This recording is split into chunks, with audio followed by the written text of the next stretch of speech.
I think I have time for maybe one more problem here, and that's going to be it for this stream, because that was a very long problem. This is number 9, I believe. Yes, it's number 9. So it's Ksp. Oh, this is a 3-part question. So I might just simply verify this solution for us because we're running out of time here. But maybe I'll do one mock one here. So we have Ksp is equal to 6.60 times 10 to the negative 6.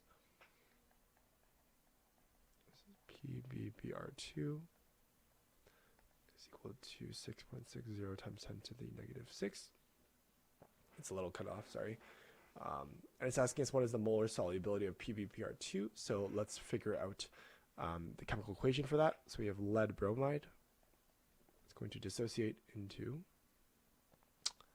Pb plus Br2.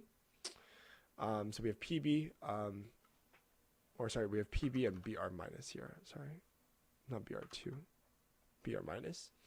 And we're going to have 2 bromines here, which means the charge of our lead here is going to be, this will give us a charge of 2+.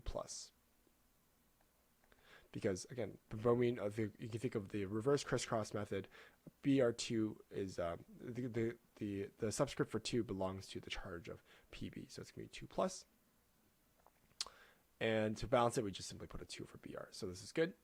So we have x, and we have 2x here. So we can say the Ksp is equal to the concentration of Pb2 plus times our concentration of Br minus to the power of 2. So we're going to have, this is x times 2x squared, which is going to give us 4x cubed, right? Because we have x and then we have 4x squared. This gives us 4x cubed is equal to the Ksp, which is 6.60 times 10 to the negative 6. And we're simply isolating for x, right? So let's divide both sides by 4.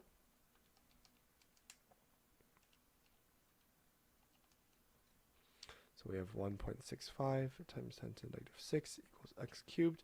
We can simply cube root both sides to get our answer here. So x, our molar solubility is 0.0118 moles per liter. And this is our molar solubility for this problem. And again, you can see S is also equivalent to this. So this solution here is correct. And then for the other 2 problems, I'm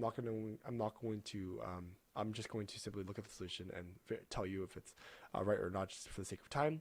But it's simply basically the same thing as what we're doing here, except we're going to add it into KBr and PbNO3 solution. So we're going to add something into our products, into our reactant, and that might change the coefficients for our products. So let's skip ahead and look at what they're doing for 2.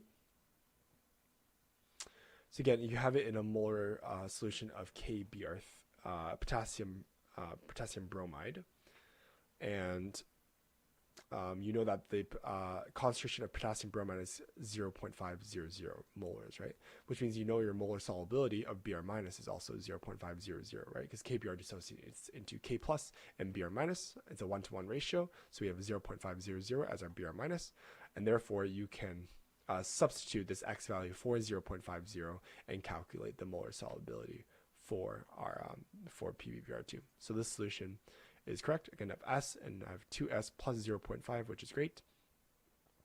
When you plug that in here, you have X and you have 2 times 0.5, which will give us give me a second here. You have x times 2x squared here. So you have 2 plus 0.5, 2s plus 0.5, and then you can solve algebraically for s here, and this will give us 2.64 times 10 to the negative 5. So this solution is also correct. And finally, for part 3, you have PbBr2 in a concentration of, in a lead nitrate concentration of 0.50. So what you're doing here first is you're going to write out the chemical reaction for lead nitrate. You're going to see that it dissociates into lead and also the nitrate ion, and you're going to realize it's a 1-to-2 ratio because lead is going to have Pb2 plus is going to equal 0.50 because again you have lead, which is Pb2 plus, and we have NO3 minus. So it's also 1-to-1 ratio. Sorry about that. Not 1-to-2. It's a 1-to-1 ratio. I'll mix it with my charges here. So you're going to have the concentration of lead as also 0.500, and you're going to plug that in for your molar solubility for Pb2+, which is going to be X here, and you're simply calculating what you're algebraically isolating what this for this 2x here, and you're going to get 1.82 times 10 to the negative 3. So the solution is correct. Again, the algebra works out here, the logic works out, so I'm going to say the solution is correct.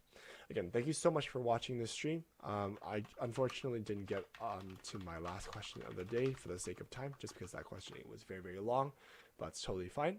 Again, my name is Joey. I'm currently a chemistry teacher. I stream math on Mondays and chemistry on Wednesdays. However, I believe that this is going to be my last stream with OneClass here. So I have one stream coming up in about an hour, which will be the last stream for chemistry for me as well at OneClass. So you can stay tuned for that. Again, thank you so much for watching the stream. Have a great day. Stay safe, stay healthy, and have a great day.